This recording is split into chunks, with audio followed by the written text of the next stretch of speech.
আসসালামু আলাইকুম। নতুন আরো একটা পর্বে আপনাদের সবাইকে স্বাগত। আজকের পর্বে তৈরি করে দেখাবো ডিম দিয়ে মজাদার একটা স্প্রিং রোলের রেসিপি। এই রোলগুলো তৈরি করা খুবই সহজ আর খেতে কিন্তু দারুণ মজার হয়ে থাকে। বাড়িতে বানালে দেখবেন ছোট বড় সবাই হামলে পড়বে এটা খাওয়ার জন্য।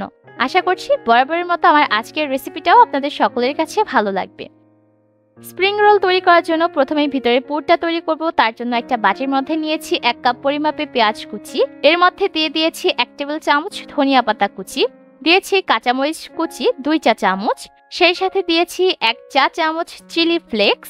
দোকানে যে ম্যাগি মশলাগুলো কিনতে পাওয়া যায় সেখান থেকে আমি অর্ধেকটা মশলা ব্যবহার করেছি।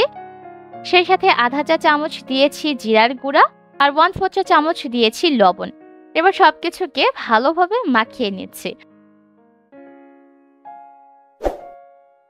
ভালোভাবে পেঁয়াজগুলো মাখিয়ে নেওয়া হয়ে গেলে এর মধ্যে দিয়ে দিব সিদ্ধ করে রাখা ডিম। আর ডিমটাকে আমি আগে থেকে সিদ্ধ করে রেখেছিলাম আর এটাকে একটু ছোট টুকরা করে কেটে নিয়েছি। দেওয়া হয়ে গেলে খুব ভালোভাবে সবকিছুকে মাখিয়ে নিচ্ছি। রোল তৈরি করার জন্য পুরটা একদম রেডি। এবার আরো একটা বাটির মধ্যে নিয়েছি 2 টেবিল চামচ ময়দা, এর মধ্যে 2 টেবিল চামচের মতো পানি দিয়ে একটা মিশ্রণ তৈরি করতে হবে। আর এই মিশ্রণটা স্প্রিং রোল তৈরি করার সময় ব্যবহার করব। এবার আমি এখানে একটা সমুচা শীট নিয়ে নিয়েছি। আর কিভাবে এই সমুচা শীটগুলো ঘরে তৈরি করবেন পারফেক্ট ভাবে তার একটা ভিডিও আমার চ্যানেলে অলরেডি আপলোড করা আছে, আমি ডেসক্রিপশন বক্সে লিংক দিয়ে রাখবো, আপনারা চাইলে দেখে নিতে পারবেন। এবার সমুচা শীটের চারিপাশে আমি সেই ময়দার মিশ্রণটা লাগিয়ে দিচ্ছি আর একদম সব জায়গা থেকেই লাগিয়ে দিতে হবে। তারপর যে ডিমের পুরটা তৈরি করে রেখেছিলাম সেই পুরটা রুটির মাঝ বরাবর দিয়ে দিয়েছি। দেওয়া হয়ে গেলে এবার রুটির দুইটা সাইড থেকে প্রথমে মাঝ বরাবর দিয়ে এনে দিয়েছি। আর কাজটা কিভাবে করেছি আপনারা নিশ্চয়ই দেখতে পাচ্ছেন। এবার নিচ থেকে এই রুটিটাকে ফোল্ড করে নিচ্ছি। একটু চেপে এই কাজটা করতে হবে যাতে করে ভাজার সময় এই রোলগুলো খুলে না যায়। এর মধ্যে কিন্তু একটা স্প্রিং রোল তৈরি করা হয়ে গেছে। একই পদ্ধতিতে বাকি রোলগুলোকেও তৈরি করে নেব আর এগুলোকে ভাজতে চলে যাব। ভাজার জন্য আমি চুলায় পর্যাপ্ত পরিমাণ তেল বসিয়ে দিয়েছি। তেলটাকে কিন্তু খুব বেশি গরম করিনি, আপনারা দেখতেই পাচ্ছেন তেলটা কিন্তু কম গরম আছে। এবার একে একে স্প্রিং রোলগুলোকে আমি তেলে ছেড়ে দিয়েছি।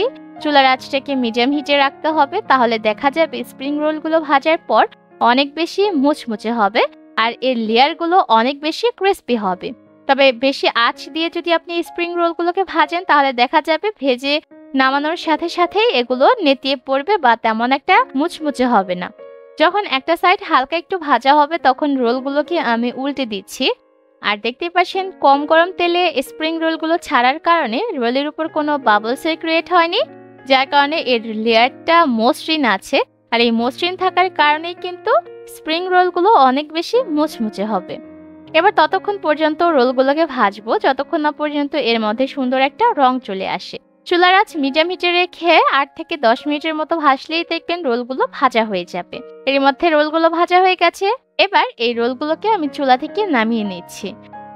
তৈরি করা এই রোলগুলো নামানোর পরেও অনেকক্ষণ পর্যন্ত কিন্তু এটা মুচমুচে থাকে।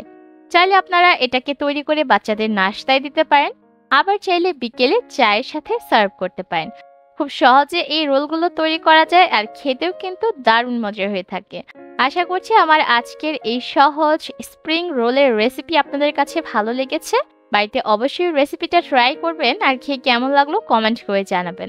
আজকের মতো বিদায় নিচ্ছি, ভালো থাকবেন সবাই, আল্লাহ হাফিজ।